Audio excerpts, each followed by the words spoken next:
ঢাকা বিশ্ববিদ্যালয়ের শিবিরের সভাপতি এই কয়েকদিন আগ পর্যন্ত কেউ জানতোই না সে ফেরাউনের কোলে মোসা যেমন লালন পালন হয়েছে, আমার মনে হয় ওইভাবে উনি কাজ করেছে।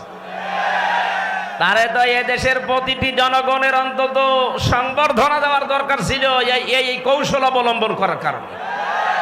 আর না, অনেক মুনাফিক, অনেক জালেম এখন উল্টাপাল্টা ফতোয়া দিচ্ছে। হ্যাঁ, কেন? এতদিন তার পরিচয় গোপন ছিল, এতদিন মাথায় তুলে আপনি নাচিয়েছেন, এখন পরিচয়টা দেওয়ার পরে আপনার কি সমস্যা? কি আমি চাই এদেশে ছাত্র দল যেমন প্রতিষ্ঠিত হোক, আমি চাই এদেশে চরমনার আন্দোলনের যারা ছাত্র আছে, ইসলামী শাসনতন্ত্র আন্দোলনের ছাত্র যারা, তারা প্রতিষ্ঠিত হোক। আমি ওইভাবে, আমার মন উদার, এজন্য চাই ইসলামী ছাত্র শিবির এদেশে ওইভাবে প্রতিষ্ঠিত হোক। আমার তো ছেলে নেই, আমার মেয়ে আছে। আমি চাই আমার মেয়েদেরকে মানুষের মতো মানুষ করার জন্য একটা সংগঠনের দেশে আমার মন মতো আছে, আমি ধাসে ধাসে পরীক্ষিত, সেটা ইসলামী ছাত্রী সংস্থা। আমি আপনাকে গ্যারান্টি দিচ্ছি, যদি শেষ বয়সে বৃদ্ধাশ্রমে যেতে না চান, যদি নিজের ছেলে নিজের মেয়েকে নেশাগ্রস্ত অবস্থায় দেখতে না চান, ইসলামী ছাত্রী সংস্থা, ইসলামী ছাত্র শিবিরে নির্দ্বিধায় দিয়ে দেন, আমি গ্যারান্টি দিচ্ছি এই দুইটা কাজ জীবনে পাবেন না। একমাত্র ছাত্র সংস্থা বাংলাদেশে একটাই, অন্যগুলো আছে ইসলামী যারা আছে, কিন্তু এটা আমি পরীক্ষিত, এদের ভেতরে কোনো নেশাখোর নেই। আপনি আল্লাহর ওলি দেখার জন্য সেই বরিশাল চলে যান, আল্লাহর ওলি দেখার জন্য চলে যাচ্ছেন সেই চট্টগ্রামে, সিলেটে। কিসের আল্লাহর ওলি? আল্লাহর ওলি আপনার বাড়ির পাশে ওই ছেলেটা যে যুবক মানুষ 5 ওয়াক্ত নামাজ পড়ে আর তাহাজ্জুদ আদায় করছে। এটার ট্রেনিং দেওয়ার জন্য ইসলামী ছাত্র শিবির, ইসলামী ছাত্রী সংস্থা, এটা আল্লাহর নিয়ামত। আমি আবার বলছি, ছেলে আল্লাহ আমাকে দেয়নি, দুইটাই মেয়ে, এই দুইটাকে এরকম জায়গায় ভর্তি করে দেব। আমার জীবনের কোনো চিন্তা থাকবে না যে তাদের নিয়ে, কারণ ওইভাবেই তারা ধাসে ধাসে গড়ে তুলবে। 5 ওয়াক্ত নামাজ পড়লে রিপোর্ট লেখা লাগে যে আমি 5 ওয়াক্ত নামাজ পড়েছি।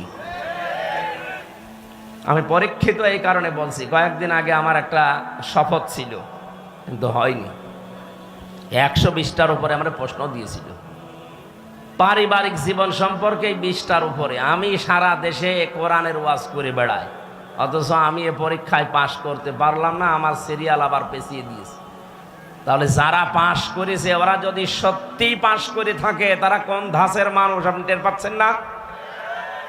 নবীজি যা করেছিলেন, আমার মনে হচ্ছে 1500 বছর পরে তাই করছে এই মানুষগুলো।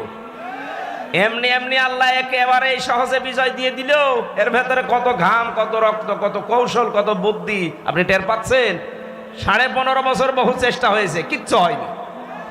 জালেম আরো তার বৃদ্ধি বাড়িয়েছে। কথা বলেন।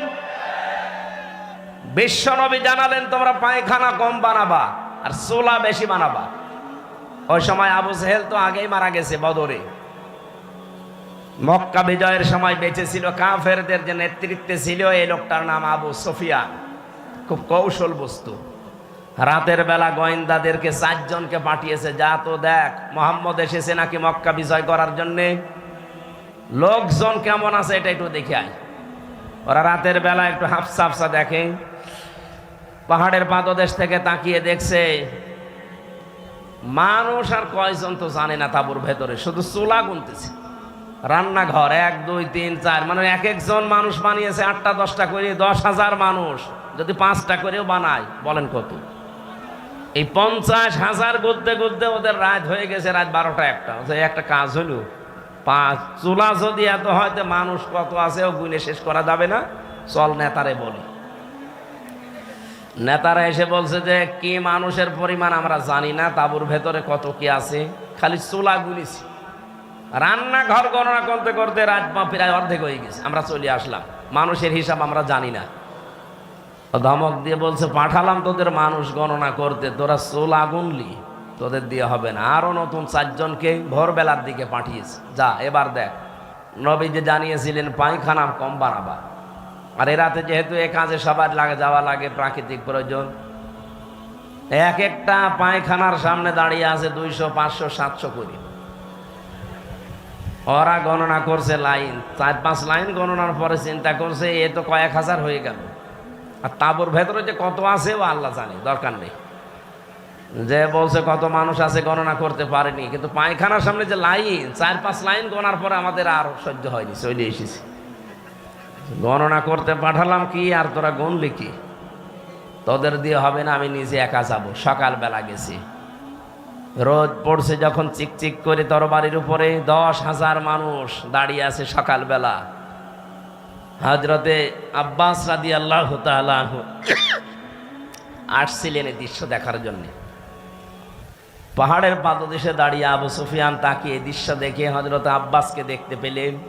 বললেন, আব্বাস, মনে হচ্ছে তোমার ভাইয়ের ছেলে ভাতিজা আজ বিশাল বাদশা হয়ে গেছে। তার মশান কি 10,000 তরবারি নিয়ে একা একা গিয়েছিল, অথচ আজকে এসেছে 10,000 মানুষ নিয়ে। হযরত আব্বাস ওই দিন বলেছিলেন, আবু সুফিয়ান, তোমার চোখ তোমাকে ধোঁকা দিচ্ছে, ভালো করে চোখ মলন করে আবার একটু তাকিয়ে দেখো, এর নাম বাদশাহী না, এর নাম নবুয়ত। নবুয়তের শান আছে, এই জন্য তুমি এখনো দাঁড়িয়ে আছো। নবুয়ত যদি না হতো তাহলে তোমার মতো কাফের এই জায়গায় কল্লা নিয়ে বডির উপরে দাঁড়িয়ে থাকতে পারতে না। আগস্টের 5-এর পরে যারা ইসলাম বোঝেন না তারা কিন্তু উল্টাপাল্টা শুরু করেছিলেন, কিন্তু সত্যি যারা ইসলাম বোঝে, 152 জনের ভেতরে 108 জন যারা, তাকান তো, তারাও ঠিক এইটাই কায়েম করেছে। তারা দেখিয়েছে, কিন্তু একটাকে হয়তো মানে বাড়িতেও রাখা যায় না, জান্নাতে রাখা দরকার।